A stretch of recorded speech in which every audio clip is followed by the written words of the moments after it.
Welcome to Marriage IQ, the podcast for the intelligent spouse. I'm Dr. Heidi Hastings. And I'm Dr. Scott Hastings. We are two doctors, two researchers, two spouses, two lovers, and two incredibly different human beings coming together for one purpose: to transform the stinky parts of your marriage into scintillating ones, using intelligence mixed with a little fun.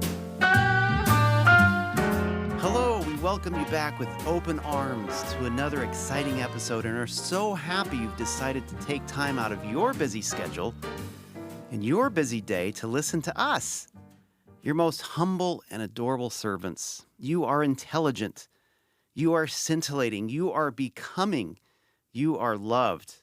And today we're going to share a story that we love surrounding something you may not have thought of before. Here's a story of a man named Brady. Heidi, would you like to tell a story? Sure, I would love to. Although in this story, I was like Carol Brady. Yeah. The single mom. But instead of having three girls that were teenagers, I had one precious little 4-year-old daughter. She'd become the center of my life, and I was working at a university up to 60 hours a week sometimes doing special events, taking a couple of classes each semester, and was close to the end of my degree in communications and public relations. So things were really intense and busy in my life. On occasion, dinner with my daughter consisted of us buying snacks in the vending machine at my office, because in those days, I didn't have a computer in my home. I'd go back to my office at night and do homework while Cassidy played with paper clips or other office supplies under my desk.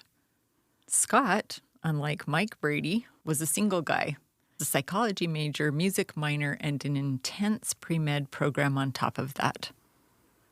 We were very serious about our education. But then the magic happened. What happened? The magic happened when we met in the mountains at a leadership conference that was sponsored by the university. This is the magic. That somehow our lives that had been so packed with everything else was like the Red Sea parting. And somehow we miraculously were able to make time to connect with each other in meaningful ways and often. Yeah, it wasn't miraculous for me. I'll just tell you right now. I was sold. As was I, but I just received a pretty large monetary award at work for being the Outstanding New Employee of the Year, so I intentionally made the decision that I was going to use that money to invest in my relationship with Scott, to spend meaningful time with him. Free lunches for months. Yes. So every Tuesday we'd meet up together on campus for lunch. We went on dates every Friday night. I don't know if you know how much I looked forward to those lunches. Oh, it was amazing. Every day I was like, oh, Were you a starving? See her at lunch. It wasn't that you were a starving student. I wasn't a starving student, but I just was really, really looking forward to lunchtime. Me too. We went on dates every Friday night, and on Saturdays or Sundays, we'd have picnics on the lawn in my yard or at a nearby park. Whenever we drove anywhere, remember your old green truck? We'd listen to music on your cassette tapes and sing to them. Oh, Some of the songs I remember: "Unforgettable" by Nat King Cole and Natalie Cole, "Music of the Night" from Phantom of the Opera, and OMD. Orchestral Maneuvers in the Dark. Right. Scott would spend hours playing his piano compositions in a practice room in the Fine Arts Building, and I'd join him as often as I could after work and on weekends, because our joint love of classical music was so important to us. We'd talk in person or on the phone, which back then they were still tied to the wall, for hours at a time. Then we got married. We both started working lots of hours. Scott was instantly thrust into parenting at the very same time as learning how to be a spouse. He took care of Cassidy in the mornings and then got her off to school. He went to school. Then he worked nights in the OR? ER. The OR. In the OR. Operating room. He spent hours on med school applications and preparing for the MCAT. which is the exam to get into med school. Yeah, med school. I was in charge of lots of special events for my job, so I had some pretty stressful times that I worked very long hours too. And I remember a Spanish class. Hadn't taken Spanish for several years, and it took hours and hours to look up the words that I couldn't remember. We made the decision also at that time to get pregnant because we both had really good insurance. So I didn't feel very well, or I was tired a lot of the time. Then our connection with each other was often focused on the baby once she was born and on our daughter. Then Scott got into med school. So I quit my job. We moved across the country to Kansas City, and we hardly saw each other anymore. We would fall into bed at night exhausted. Can I just add, I don't want to leave this out. Every morning, I did Cassidy's hair for years, or well, I guess 2 years maybe. The same thing every day. That's right. But it worked. What did you do? I just brushed it back and put it in a ponytail. That was really very so endearing. Fun. Very endearing. Well, our story isn't really that much different than other couples. Courtship in those early phases is really packed full of magical moments and exciting, deep connection with each other. It could be things like going on long walks or back rubs or watching movies or having romantic dinners, greeting each other with excitement.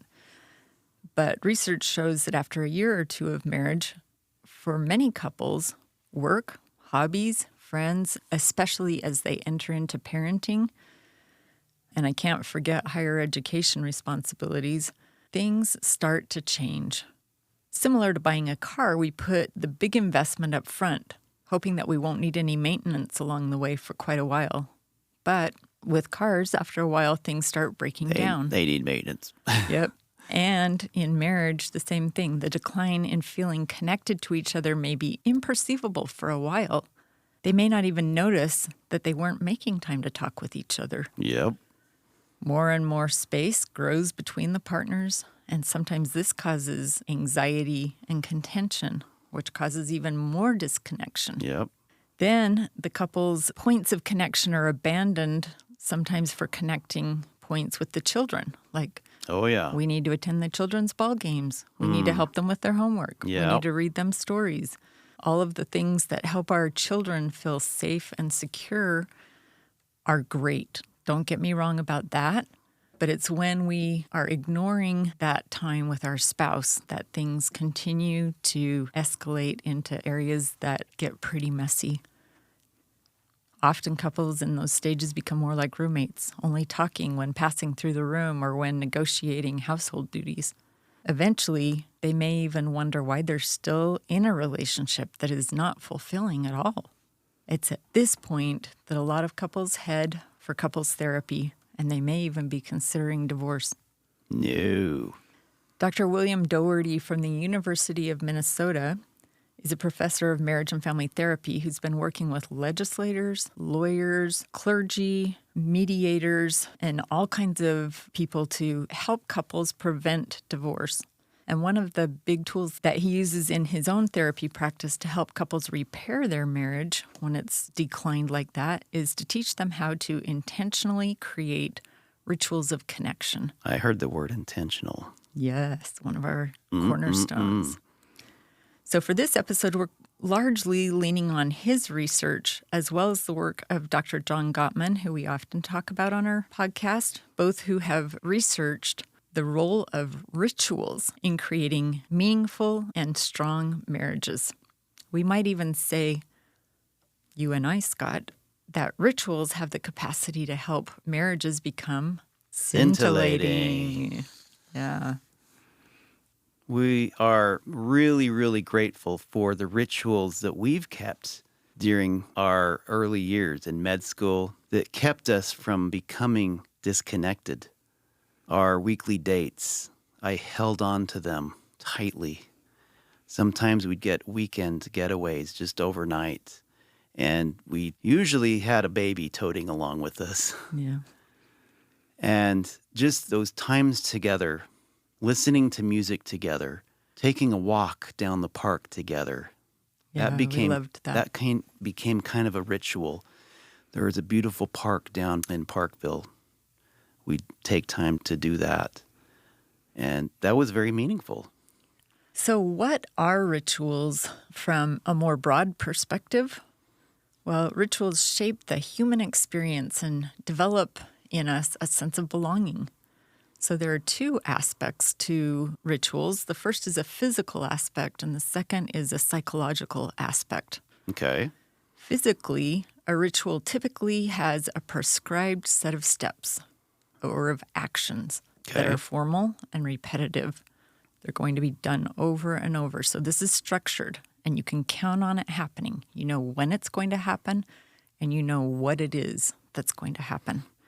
Their performance doesn't change. So think of, for example, a football team that listens to that same pump-you-up song from Eye of the Tigers, Right. the thrill of the fight. before running onto the field, or not washing their game day socks. You might think of a business who has a morning huddle to get everyone motivated to work, or that gives awards for employees to celebrate their accomplishments. Those can be considered rituals. They have purpose.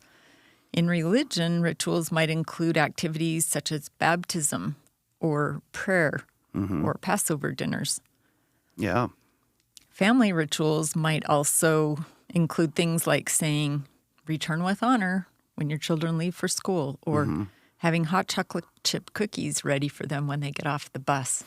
I remember when our kids You were did that. really young. Yeah, I'd make big batches of chocolate chip cookie dough and then make them into little balls and throw them in the freezer. And then every day I'd take out 4, throw them in the oven.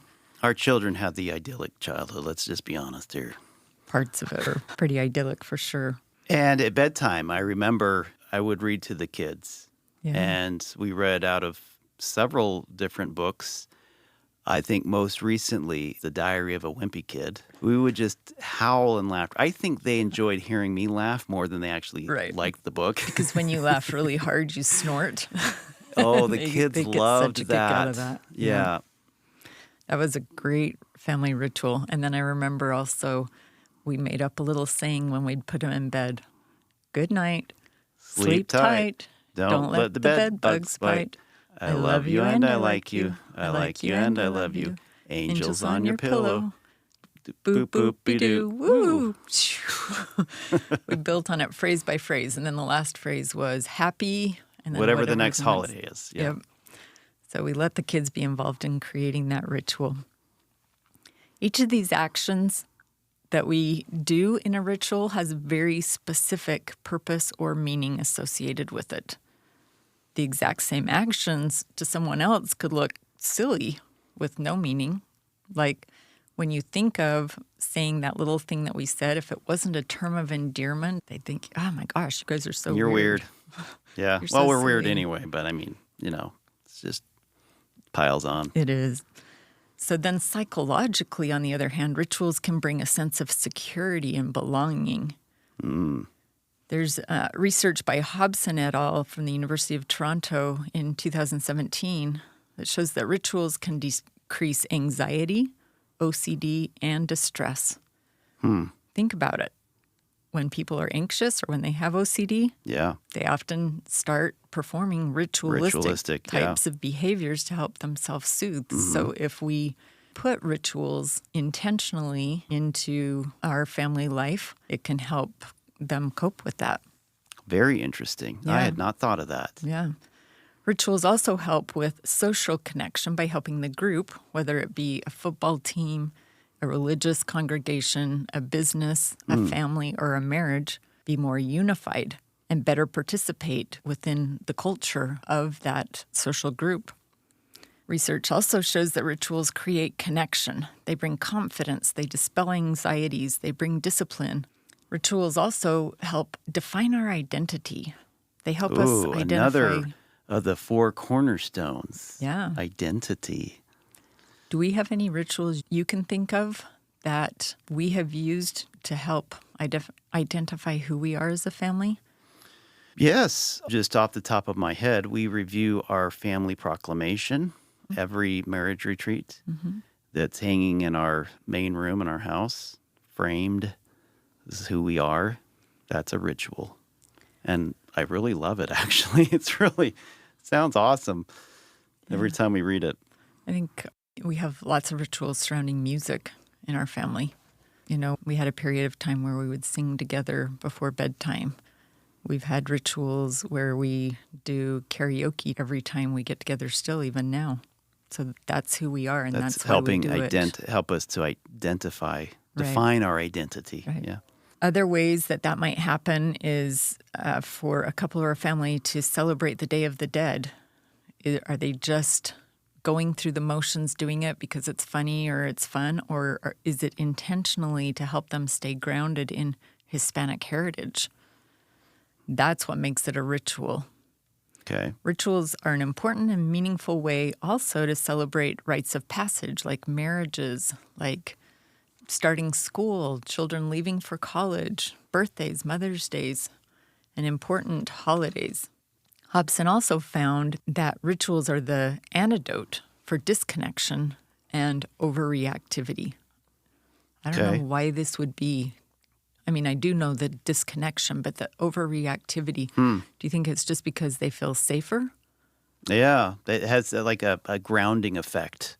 It just helps like them feel stable stable, grounding. Within their family. That or makes within sense. A marriage.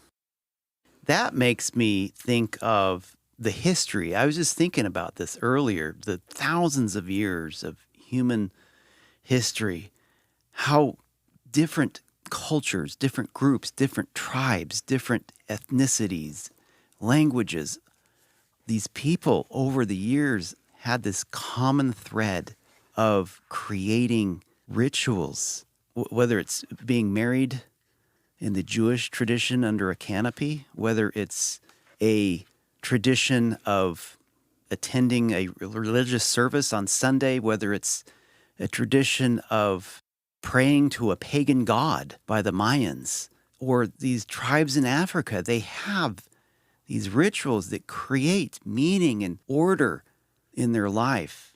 Yeah, you're absolutely right. And rituals are grounded with purpose and meaning. There's a difference, though, between traditions and rituals. And rituals can be part of a tradition, but traditions are passing down beliefs or culture to the next generation, doing things generation by generation. And habits are, we do the same things over and over, but it's not really having meaning. Right. Habits may not be with meaning. Right. But rituals have meaning. Deep meaning. Deep meaning. They're done over and over. They may or may not be passed down to the next generation. It might just be between you and I. Okay.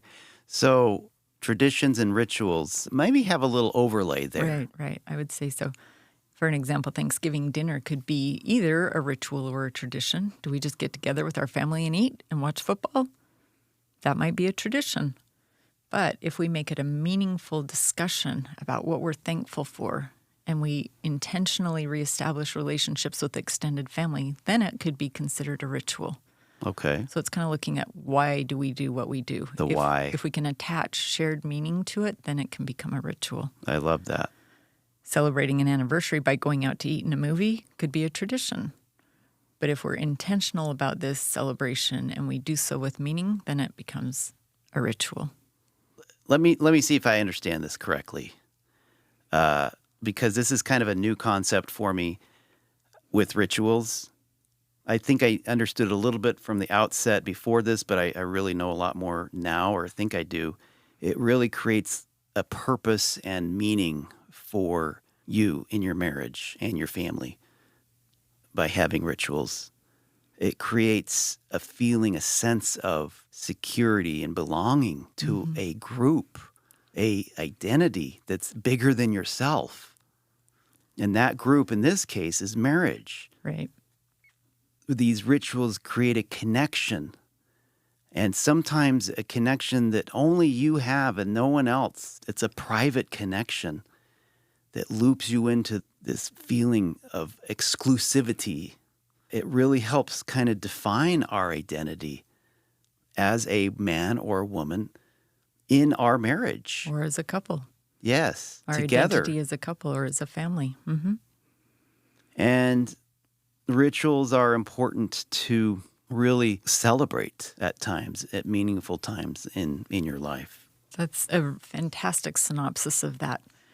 I want to just include here a brief questionnaire that John Gottman includes in his books, The 7 Principles of Making Marriage Work, to help you know if you are connected through rituals in your marriage. You said, so that's John Gottman, right? Yeah. The 7 7 principles for making marriage work. Okay. Right.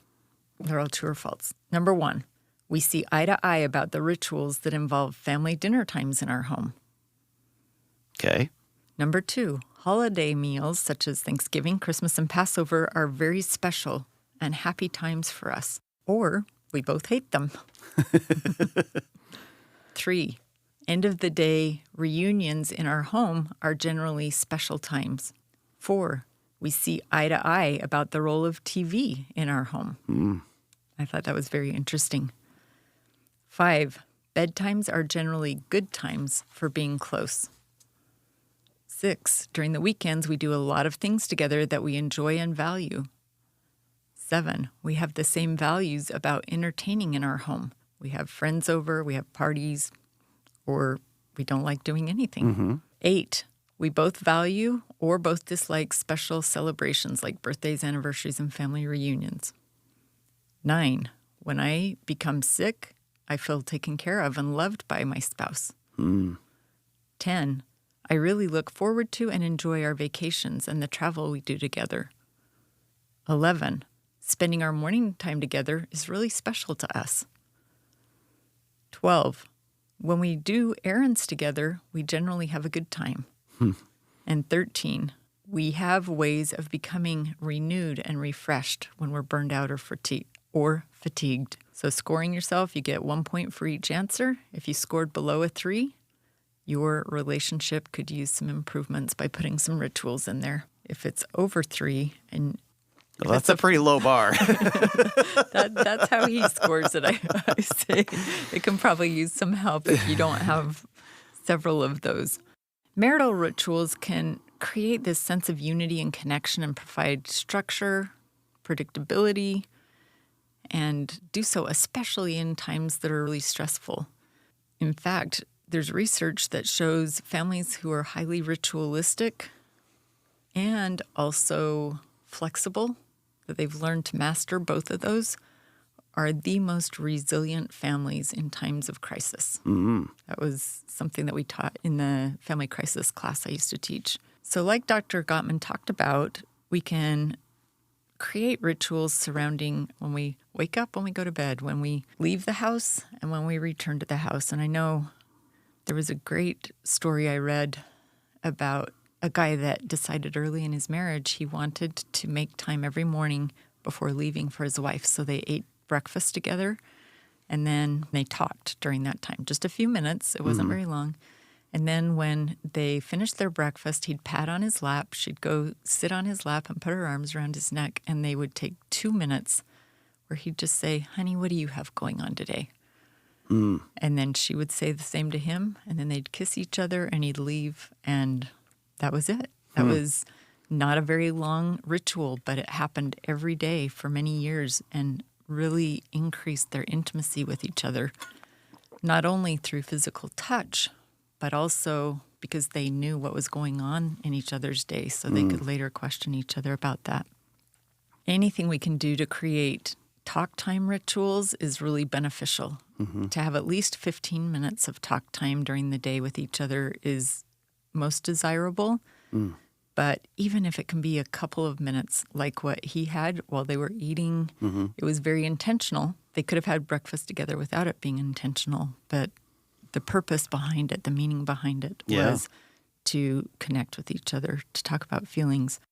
We can create rituals around sex, not only about when or how or different types, but also how to say in a gentle way, "I'm not feeling it today." So you're not feeling rejected, or "I'm really feeling it today." So it's not mind reading. Just having rituals formed around those are a good idea. One of our previous guests talked about a couple of rituals that she said there was research on that I did do a little bit of a dive into, and that was going to bed together at the same time. Ah, So research shows that couples who go to bed at the same time are much more satisfied with their marriage. So bedtime is the perfect time to create some kinds of rituals because if we're going to bed together, then we can have those points of connection, whether it's just snuggling for a few minutes or having our talk time then. One of my favorite bedtime rituals is when you play 2 or 3 minutes from from the movie Forrest Gump. when we write in our journals for a few minutes. Again, this is another place where we can put rituals around just saying, this was the best part of my day, this is the hardest part of my day. Some people call it rose and thorn. In our family, we call it poopsicles and popsicles. There are also a lot of benefits to creating rituals around prayer. Studies show that couples who pray together also report higher sexual satisfaction. Isn't that interesting? Yeah, indeed. They have improved communication. They have better cardiovascular functioning. And in that particular study, they compared people who pray to people who meditate and people who read positive news stories. And those who had prayer together had significantly better cardiovascular functioning than the other ones did. We'll all be. Praying couples also report that prayer helps them have the desire to change for the better, to be more humble and positive, to be able to resolve their conflicts because their hearts become softened. They experience healing from the conflict when they pray about it, and sometimes they gain the perspective of their partner.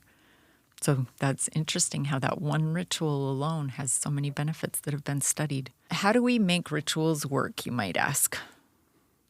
We recommend tying them to something that you're already doing, like waking up, going to sleep, brushing your teeth, walking in the door, walking out the door. If you can tie it to eating breakfast, if we can tie it to something that we're already doing each day, it becomes automatic and we don't have to make that decision about whether we're going to do it or not. It just will happen. I like that. We do want to recommend to people that they're aware of how they ritualize things. Here's an example that I was thinking of. You, every year for our anniversary, give me lingerie, and I really struggle with body image. I really struggle with our sexual relationship. That might be more hurtful than it is connecting for us. So for that reason, I recommend that couples make these decisions together, maybe in couples counsel, about what kinds of rituals they can create together. It's important that both people love the ritual. Yes. And find joy in that. So for this week, what are some things we could do? Yeah. What routines do you do regularly? Ask yourself that. Yeah, just ask yourself. We talked about some here. There's some obvious ones, like what Heidi said, going to bed, waking up, eating. And just think maybe what are some things you can add on to that are meaningful to you? Just sit down with yourself and then sit down with your spouse. What do you both do on a regular basis, a routine basis? What can you identify that you're already doing now that you can just start calling a ritual? It can be as crazy as you'd like we both eat pizza and watch our favorite show on Thursday nights. Awesome. Can you intentionally sit down with each other and make meaning out of that and maybe create some new ones surrounding that? And they don't even have to be things that take a lot of time. Yeah. I think if we just have multiple things throughout the day, the week, the month, the year, that bring us to a point of deep connection that has meaning, that's more important than the amount of time it takes. I love that. Let's bring this back to how this relates to identity, intentionality, and intimacy today. Okay. With identity, we talked about developing rituals that help define us as an individual and define our identity as a couple and as a family. And with intentionality, these rituals can be shortcuts to helping us remember the longer, bigger meaning of things that are really important to us. Yeah, that takes a ton of intentionality to do that. Yeah. And then intimacy. These rituals create further deepening emotional bonds in our relationships with each other over years and decades. And with that, we hope you have a great week. And remember, the intelligent spouse knows that to change from a stinky to a scintillating marriage first requires a change in themselves. Thank you all for tuning into Marriage IQ. We hope today's episode has sparked valuable insights. Remember, the conversation doesn't end here. If you are interested in more information on this topic or to learn more about what we do, check out our website, drheidihastings.com. And if you get the chance, we'd love to have you leave us a review on Apple Podcasts, Spotify, or wherever you listen. It really helps us get the word out about Marriage IQ. Thanks again for listening. Keep exploring, and we'll catch you next time on another exciting episode of Marriage IQ.